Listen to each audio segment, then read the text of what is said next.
Hello friends, welcome back to my channel again. तो मैं यहाँ पर आज लेकर आई हूँ नर्सिंग एप्टीट्यूड का एक टॉपिक। ये है क्वालिटी ऑफ आ नर्स।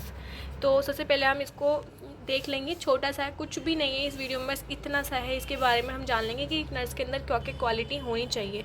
तो एक आप अगर MCQ सॉल्व करते होगे तो उसमें भी आपको एक आध क्वेश्चन तो दिख गया होगा ऐसा कि हाँ, जिसमें ये दिख रहा हो कि हाँ एक नर्स के अंदर क्या क्या क्वालिटी होनी चाहिए, क्या नहीं होना चाहिए। तो उसमें दिख रहा होगा आपको, या फिर नहीं भी देखा तो आप देख लीजिए, क्योंकि एक MCQ आ सकता है ऐसा।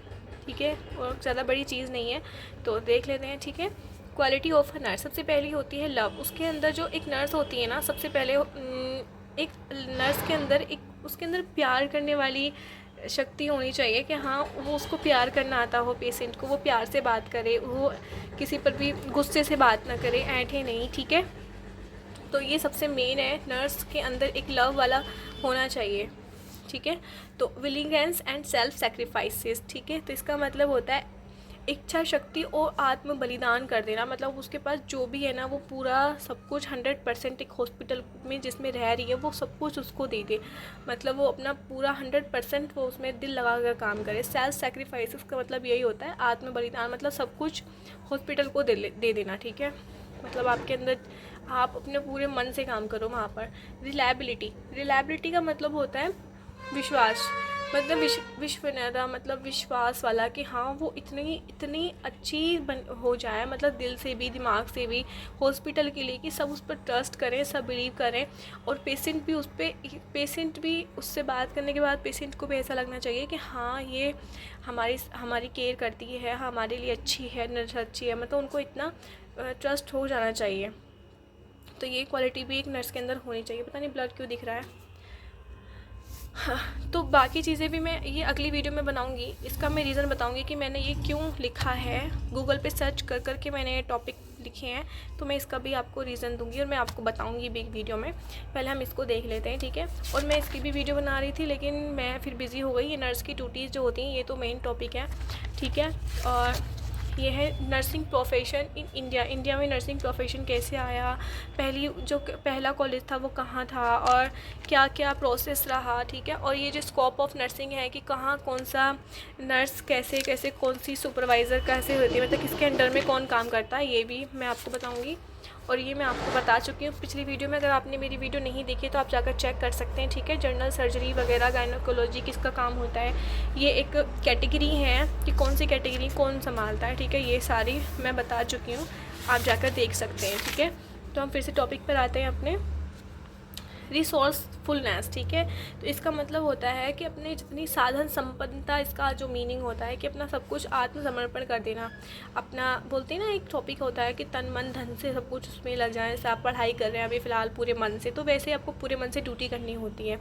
ये नहीं सोचना होता, आपके अंदर कोई लालच नहीं होना चाहिए कि हाँ, हमें सिर्फ सैलरी चाहिए और फॉर्मेलिटी के लिए आए बैठे और उल्टा सीधा काम के चले गए। नहीं, आपको पूरा उसमें अपना संपन्न कर देना है सब कुछ। ठीक है, करेज मतलब साहस। उसके अंदर इतनी कैपेबिलिटी होनी चाहिए, कैपेबिलिटी कि हाँ, वो सब कुछ कर सकती है। उसके अंदर खुद के अंदर इतना विश्वास होना चाहिए, और उसके अंदर इतनी एनर्जी होनी चाहिए कि वो रात को भी जाग सके। अगर कोई इमरजेंसी केस आता है तो दिन में भी पूरा घंटे काम करना चाहिए। ऐसा नहीं कि उसके अंदर खुद के अंदर पावर ही नहीं है कुछ करने की, तो वो कुछ नहीं कर पाएगी। ठीक है, लॉयल्टी एंड ऑनेस्टी, तो उसके अंदर ईमानदारी भी होनी चाहिए। ठीक है, तो ईमानदार वो इतनी होनी चाहिए कि जैसे अगर आप पेशेंट की डोजिंग कर रहे हो तो उसके लिए आप बिल्कुल ऑनेस्ट होने चाहिए कि हाँ, उसको आप बिल्कुल गड़बड़ ना करो उसकी डोजिंग में बिल्कुल भी। तो जैसे कहते हैं ना कि जैसे बहुत सारी मेडिसिन होती हैं लगाने के लिए। जैसे अब एक पेशेंट है, एडमिट है काफ़ी दिन से, तो उसका BD तो उनको इंजेक्शन लगते ही हैं सुबह शाम, पेंटॉप वगैरह ये सब। ऐसा नहीं होनी चाहिए, मिस्टेक नहीं होनी चाहिए उसमें कि हाँ, अगर आपने पेंटॉप नहीं लगाया है तो आप अगर आपसे डॉक्टर आके पूछे कि आपने पेंटॉप लगा दिया, तो आप बोल दो कि हाँ, मैंने लगा दिया। झूठ नहीं बोलना है, मतलब वहाँ पे आपको पूरा ऑनेस्ट रहना है। ठीक है, तो ये होना चाहिए। ऑब्जर्वेंट का मतलब होता है चौकस। ठीक है, तो आपको पूरा वहाँ पर मतलब एकदम से चौकस रहना है कि हाँ, कि कब किस पेशेंट की तबीयत ख़राब ना हो जाए, क्योंकि वहाँ पर सब पेशेंट ही हैं, तो कभी भी किसी की भी हालत ख़राब हो सकती है। किसी का BP लो हो सकता है, किसी का हाई हो सकता है। तो आपको वो चीज़ देखनी है, मॉनिटर कर करके देखना रहना है। हर 2 घंटे पे BP चेक करते रहना होता है कि कितना BP है, कितना नहीं है। तो ये चीज़ें होनी चाहिए एक नर्स के अंदर। तो बहुत ज़्यादा हवा चल रही है हमारे यहाँ पर, तो शायद वीडियो में आवाज़ थोड़ा ख़राब आ रही हो तो सॉरी, माफ़ कर देना मुझे, बट मैं कुछ नहीं कर सकती हवा तो यहाँ पर आएगी, ठीक है। तो ऑब्जर्वेंट एक मतलब नर्स में होना चाहिए, ठीक है। उसको पूरा चौकस और पूरा ऐसे होना चाहिए कि हाँ, अगर उसका पेशेंट का बीपी लो हो रहा है तो उसको उसकी आरएल फास्ट कर देनी है, बीपी हाई हो रहा है तो उसकी ट्रिप जो है वो बंद कर देनी है, ठीक है। बहुत सारी चीज़ें होती हैं, उसको मॉनिटर करके देखना है कितना बीपी है कितना नहीं, डॉक्टर को इन्फॉर्म करना होता है, बहुत सारी चीज़ें होती हैं, ठीक है। नेक्स्ट पॉइंट है कोऑपरेटिव एंड कंसंट्रेट, ठीक है। तो इसका मतलब होता है आपकी जो सोच है, आपके जो आप क्या सोचते हैं क्या नहीं सोचते हैं, आप जो सोचते हैं आपकी सोच बिल्कुल ऐसी होनी चाहिए, एकदम एकदम सटीक होनी चाहिए, एकदम साफ़ सुथरी सोच होनी चाहिए। आपके माइंड में कोई भी ऐसी बात नहीं होनी चाहिए जो किसी को अच्छी ना लगे। तो आप एकदम दूसरे स्टाफ के साथ भी एकदम सहयोग से रहें, मिल बांट कर काम करें, सबके साथ प्यार से रहें, तो ये चीज़ें होनी चाहिए, ठीक है। ये भी मेन पॉइंट है। क्लीननेस, ठीक है। क्लीननेस का मतलब तो आपको पता ही है कि एक पेशेंट को कितना साफ़ सुथरा रहना चाहिए, उसको एकदम रोज़ नहाकर अच्छे से अपने कपड़े साफ़ सुथरे रखने चाहिए, अपने बार बार हाथ धोने चाहिए पेशेंट को चेक करने के बाद, अगर आप हाथों में ग्लव्स पहने चाहिए, ठीक है। नेक्स्ट पॉइंट है स्पिरिचुअलिटी, ठीक है। तो इसका मतलब होता है आपकी भगवान में आस्था।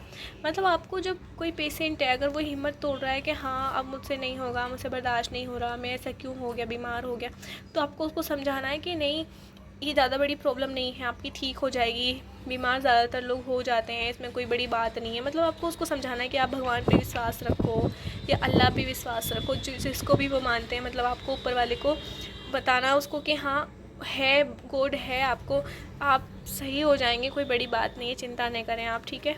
तो ये भी उसके अंदर एक होनी चाहिए। तो नर्स की क्वालिटी ये थी, ये क्वालिटी इसके अंदर होनी चाहिए। तो जब भी आपके सामने कोई क्वेश्चन आएगा उसमें इन सब से अलग भी कोई ऑप्शन होगा तो आप झटाक से टिक कर देंगे कि हाँ ये क्वालिटी तो होनी ही नहीं चाहिए, ठीक है। तो ये कुछ टॉपिक हैं। हाँ, अब मैं बताती हूँ इसका रीज़न क्या है। क्योंकि मैं ना ये सॉल्व कर रही थी, मैंने कुछ PDF निकलवाए थे, तो इसमें एक कौन सा था वो पता नहीं, हाँ नॉन कम्युनिकेबल डिसीज़ के बारे में था। उसमें बहुत सारे क्वेश्चन ऐसे आए जिसमें ये बीमारी थी, जिसमें मतलब कि मेंटल इलनेस के बारे में था। तो मेंटल इलनेस हमने कभी टॉपिक पढ़ा नहीं है, ना हमारी 12th में था, तो ये चीज़ें बहुत नई हो जाती हैं हमारे लिए। तो सोचा कि हम गूगल पे सर्च कर करके हमने पहले इनके टॉपिक के नाम लिखे, फिर इनको हमने यहाँ पर डिस्क्राइब किया है, सोचा आपके साथ शेयर करेंगे और आप भी पढ़ेंगे, हम भी पढ़ चुके हैं, ठीक है। तो थोड़ा सा इजी हो जाएगा आप सबके लिए भी, मेरे लिए भी, मेरा भी रिवीजन हो जाएगा, ठीक है। तो मैं आपको ये नेक्स्ट वीडियो में पढ़ाऊँगी, और प्लीज़ जाते जाते मेरी वीडियो को लाइक कर दीजिए और वीडियो को शेयर कर दीजिएगा अगर कोई एग्ज़ाम दे रहा है तो। Thank you so much for watch this video. Bye, मिलते हैं मेरी नेक्स्ट वीडियो में। थैंक यू सो मच इतने प्यारे प्यारे कमेंट करने के लिए। बाय।